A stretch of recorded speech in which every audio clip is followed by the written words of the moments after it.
Research has found that teens and young adults are foregoing a classic rite of passage, dating. In fact, only 56% of Gen Z adults said they'd been in a romantic relationship in their teen years, compared with 76% of Gen X and 78% of baby boomers. You have this generation that's afraid of rejection, afraid of trying, afraid of effort. Girls don't want to make the first move.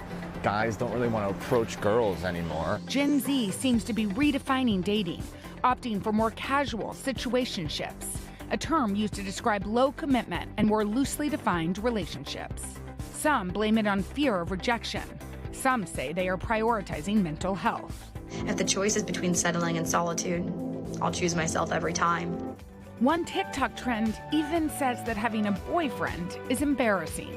Women are finally waking up to the idea that having a boyfriend is basically the least interesting thing about you. It's embarrassing if your whole personality is your man because it seems like you got nothing else going on. Whatever the reasoning, the question is, what's lost if that rite of passage disappears? So interesting. So joining us now is Faith Hill, a staff writer for The Atlantic, who has written about this topic, and Alexandra Solomon, a clinical psychologist and professor at Northwestern, where she teaches the very popular class, Marriage 101. They didn't have that when I was there, but I'm happy both of you guys are here. Faith, let's start with you. I read your article and I immediately brought it to our team and I was like, this is so interesting because it's something I see even with my children. Like, they're not having male friendships even. Mila does, you know, as a girl, she doesn't hang out with guys at all. So what did you see in this topic and why did you want to research it? Yeah, so I actually just stumbled upon a statistic. It was a 2023 poll from the Survey Center on American Life that showed that, I believe, 56% of Gen Z adults said that they had ever been in a relationship at any point in their teen years. And that was compared to nearly 80% of Gen Xers and boomers. Yeah. So I just found that really striking. Yeah. And what are the reasons? I think there are a whole bunch of different reasons, and you know, some of them are positive and some of them are negative. Right. So you know, the positive is essentially that I think society-wide there's kind of a decrease in stigma around singlehood. Yeah. And that affects, which is great. Which is great, and I think there's a little bit less pressure for young people to be in relationships, which you know allows them to focus on other things, on friends, school, hobbies. Yeah, it makes sense. So let me bring you in here. So as a psychologist and as a professor, first of all, are you seeing this even in universities and at the college level where they're just not dating? Absolutely. You know, I think that the idea, I always say that Gen X coined the term hooking up, but Gen Z has taken it to another level with situationships, which really are... Situationships. Yes. Which means what? We just hang out, I don't even know if we call it dating. Is it date? Do you call it dating? I don't think it would be called even dating. But it is. There's times where it is exclusive, but with very low emphasis on emotional vulnerability and intimacy. So it is. I think in some ways it is an attempt to solve for very real problems, like mental health challenges, like entering a world that is so much more unstable and a need to stay adaptable, and you know, so there's a lot of good reasons. This happens in a context that I think especially those of us who are a bit older need to really honor the context this is happening. Is there a danger that if you quote unquote wait too late, if you don't date, you don't have that first heartbreak, you don't have, you know, all those situations. And also, you're not even having friendships with the opposite sex. You know, I think that's one thing that we're seeing, right? Like, is there, Faith, what did you find in your research, how that that implication affects these kids and or young adults later? Yeah, absolutely. I mean, I think the crucial thing is having lots of other kinds of platonic relationships. You know, you can learn so much about conflict resolution and reaching across difference and communication with close friends. And there is actually research showing that friendships are more predictive of future romantic satisfaction than like early. If you have deep friendships. Yes, exactly. And is there a con to what I was just saying, where if you don't date, that, I don't know, then you don't have that experience? Or is there any a downside to it in your opinion? I think the way the downside plays out is the longer I avoid something, the scarier it seems, the bigger a deal it is. So the first date feels like a mountain to climb. So I think that really becomes the problem, is that a fear that I'm not ready for a relationship becomes I'm afraid of a relationship. And so I think that's where the tension lives. We've talked about the implication of social media and the fact that we're all living on our phones to such an extent, and what it's kind of done as a barrier between sexes, but also as, you know, you can sort of get whatever you want from this. So why work hard? Why ask anybody out? And also there's like this fear of embarrassment because everything is recorded. Yes. How does social media play into this?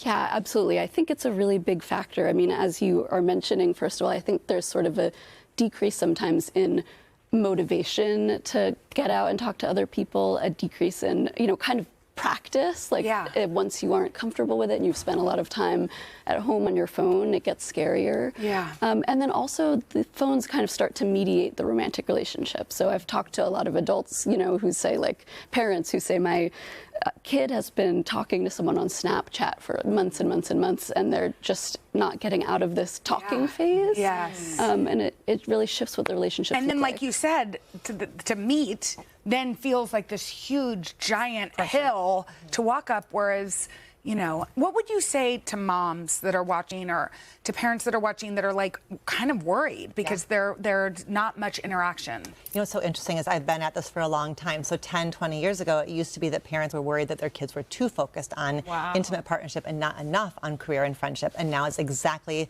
the opposite. So first, I would normalize that your kid is not unique. When we look at the data.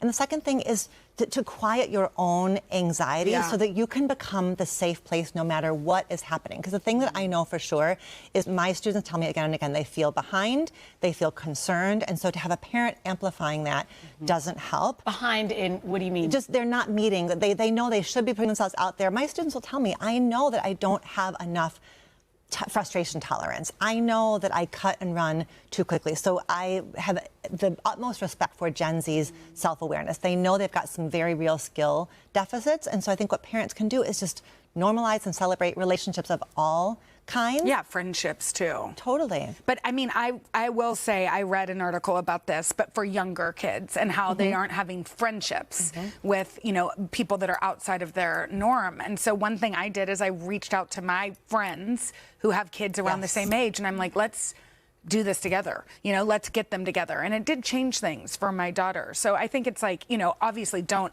put your stress on them, but there's ways that when they're younger, we can help facilitate relationships. I think that's really brilliant, because the more you, especially if you're straight, the more the other sex feels strange to you, then again, the larger that gap is. And, and I think social media is there to kind of amplify the sort of gender there's despair. such different ways they use social media. Well, it's interesting because she has little ones, and then I have kids who are teenagers, and we have some college students here. So on that note, we're going to continue this discussion.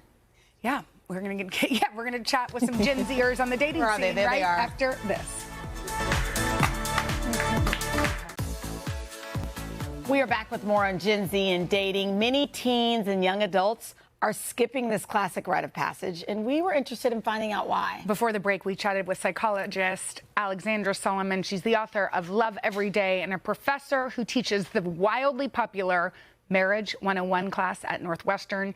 She joins us with two of her students, Denzel and Lindsay. Hi, guys. Thank you, guys. I can't believe that I just asked them, I said, you know, I met my husband at Northwestern, right there on Sheridan. And you guys say people aren't really dating anymore on campus. What's going on? We're not. It's just not happening. We're not. No dating at all? You know, here and there, but it's so much fun. It's fascinating to me. What do you think it is? I think our priority is changing. Like now, people are like, I need to focus on my academics. I need to focus on my career, what I want to do for the rest of my life. I'm just trying to figure things out. So dating seems like this additional thing that we have to do, and we're trying to figure out, like, I'll do it later, but it's an essential thing that, I mean, many of us, like, are going to... What's interesting is that we were just talking about the pressure for your generation to, like, get internships and get a job. And so maybe it's just, like, one too many things. But Lindsay, would you want to date? Like, would you want a guy that you'd be interested or not? You know, yeah, I wouldn't turn that down for sure. But I think that we've optimized dating so much that we've taken out the human part entirely. And what do you mean by that? What I mean by that is that I think there's so many phones, and I mean, I could go on an hour spiel of just like, oh, we're looking down so much that we don't look up. Yeah. But it's like, romance used to be like a candle at dinner, I assume. Yeah. And now it's like, can you look up from your phone? Like, it's something like that. Just like, but that it's so technology really, you think it's sort of the catalyst of all of this. 100%. And I think partially too, yes, just looking up from our phones, but also thinking about like, kids are not growing up like going outside as much anymore. You're on your iPads. You're not really getting beaten up on the playground and having to get back up. And so then asking someone on a date is like this huge, big deal because of the rejection you're going to face that you haven't dealt with. And it's also so personal. It's like, it feels so publicized, and it is so publicized. Yeah. I did say that to Jenna earlier this morning. I said, you know, if a guy says, no, I don't want to go on a date with you, or you do something dumb on a date and you are embarrassed by it, the thought that maybe they could post it or tell other people and they would post it. The sad thing is that could happen walking down the street. Like, that's life. We make mistakes, you know, and so you have to learn how to make them so that you can become an adult. The word situationship has us slightly confused. Denzel, how does that affect, like, dating at your age? I'd say people want to be in a relationship, but without the actual commitment and label. Yeah. And that's why we have a lot of people in just like casual relationships, and then it gets really bad when one person is more interested in the other. Sure. And that situationship for them might feel like a relationship because you get all the benefits of a relationship. I'm so fascinated by the fact that your class, Marriage 101, is so popular and yet they're not dating. What do you think that is? And then what are you doing in this class? Yeah. Well, I think it speaks to the fact that even though we can point to some dehumanizing elements of the dating culture right now, these are humans. And so their hearts are beating toward connection. I think that's very, very healthy.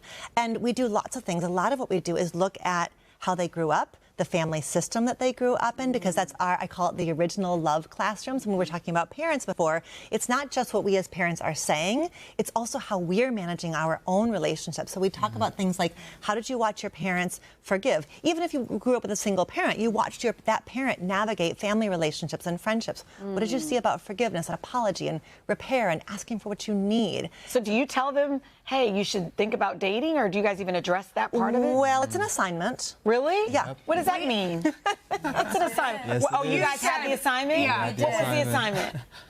It was to ask somebody on a date or write a paper about why. Did you? I wrote a paper about why I did it. I did not. Did you? I also decided not to do a date. We're literally the only two people in the class that didn't do it, though. Honestly, we might be. And to be honest, for me, a relationship is very important, and I'm still hoping I meet someone in person. And for me, I have like a lot of priority. Like, I feel like I'm a Christian, so I think I want God to be the center and foundation of my relationship. So that's something I'm looking for. Let me go on campus. We can find. I mean, this is a conversation that could continue on and on. There's so much complexity to it. So we really appreciate y'all being here. Thank you guys for coming. You're so bright. I know. So proud. Go Cats. Yes. Thank you. And this is, like Jenna just said, a topic that I think we're all going to be interested in. So Thank you so much. Thank you guys. You guys, thanks for watching. I know. Come join us for all the fun every weekday on NBC. Yeah, and don't forget to take us along when you're on the go. Follow the Today with Jenna and Sheinelle podcast on Apple Podcasts, Spotify, or wherever you listen.